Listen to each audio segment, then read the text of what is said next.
Assalamualaikum warahmatullahi wabarakatuh. Para pemirsa, para pecinta Yogi Channel Sang Pembelajar yang dirahmati Allah Subhanahu wa Ta'ala.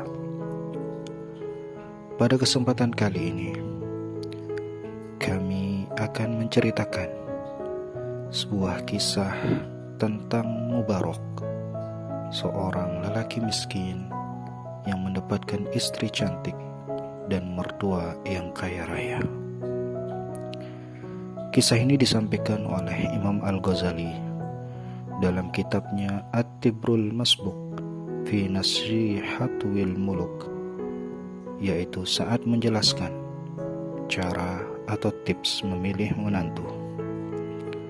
Marilah kita sama-sama menyimak cerita Mubarak ini. Dikisahkan di sebuah kota bernama Maruk, Persia, terdapat seorang pria bernama Nuh bin Maryam. Ia merupakan seorang hakim dan gubernur di kota itu. Sudah tentu, dia juga seorang ulama, karena kualifikasi hakim zaman dahulu mengharuskan demikian. Ia juga dikenal sebagai sosok yang kaya raya. Nuh memiliki seorang putri yang berparas cantik dan memiliki karir yang bagus. Karena putrinya sudah perawan dan memasuki usia untuk menikah, Nuh berencana mulai mencarikannya pasangan. Banyak laki-laki kaya dan berpangkat tinggi datang untuk melamarnya. Namun, semua itu justru membuat Nuh bingung dan tidak terburu-buru memilih. Menurutnya, jika memilih salah satu lelaki itu, khawatir yang lain akan tersinggung. Ia berkeluh, "Aku bingung. Kalau pilihkan salah satu dari mereka, nanti yang lain akan tersinggung." Nuh terus dalam kebingungan, sementara putrinya sudah harus secepatnya dinikahkan karena sudah memasuki usia harus berumah tangga.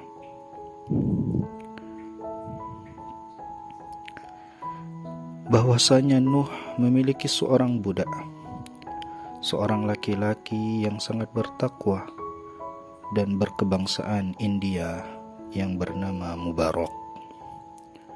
Ia adalah pria miskin yang tidak punya apa-apa. Nuh memiliki kebun yang sangat luas yang ia tanami dengan berbagai macam pohon, buah-buahan, dan aneka tumbuhan.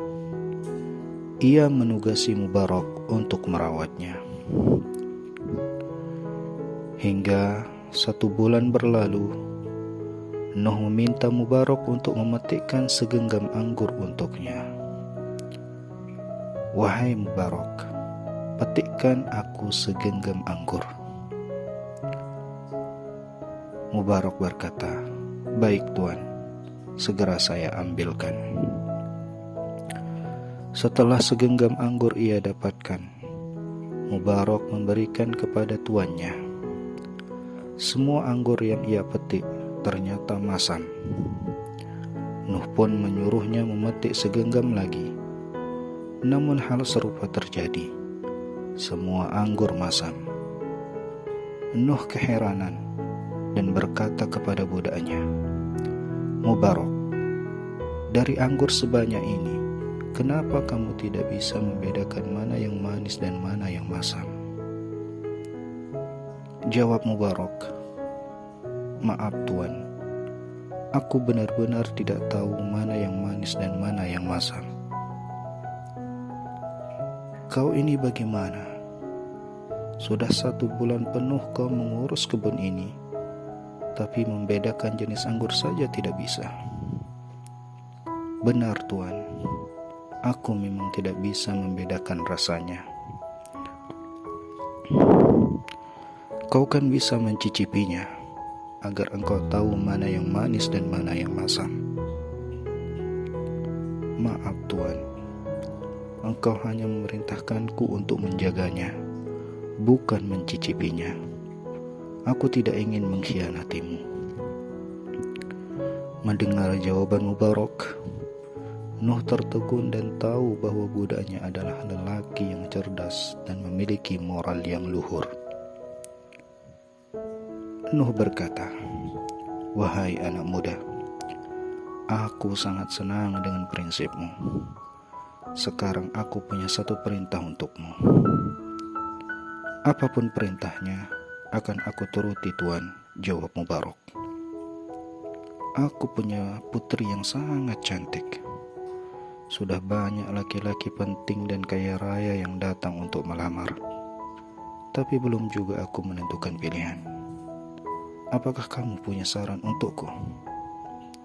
Lalu Mubarak menjawab, "Dalam memilih menantu, dulu orang-orang kafir zaman jahiliyah melihat siapa orang tuanya, bagaimana reputasinya, seperti apa rumahnya, dan berapa besar kekayaannya. Sementara umat Yahudi dan Nasrani melihat sejauh mana kecantikan dan kemolekannya. Namun pada zaman Rasulullah sendiri, yang jadi pertimbangan adalah kualitas agama dan ketakwaannya. Pada zaman kita sekarang, kekayaan menjadi prioritas utama. Silahkan Tuan pilih di antara 4 ini." "Wahai pemuda, aku lebih memilih calon menantu yang agamanya kokoh, bertakwa, dan amanah. Sebab itu, aku ingin kau yang menjadi menantuku. Aku sudah menemukan kebaikan dalam dirimu, agamamu kokoh, dan moralmu luar biasa. Tapi Tuan, aku hanya seorang budak India berkulit hitam yang dulu engkau beli. Kenapa sekarang justru Tuan ingin mengangkatku sebagai menantu?" Jawab Mubarak setengah tidak percaya. Nuh akhirnya menyampaikan niatnya kepada istrinya untuk berembuk. Istrinya berkata, "Suamiku, semua keputusan ada di tanganmu. Tetapi aku akan sampaikan dulu hal ini kepada putri kita. Aku ingin mendengar jawabannya terlebih dahulu." Setelah mendengar tawaran itu, putri mereka menyerahkan pilihan kedua orang tuanya.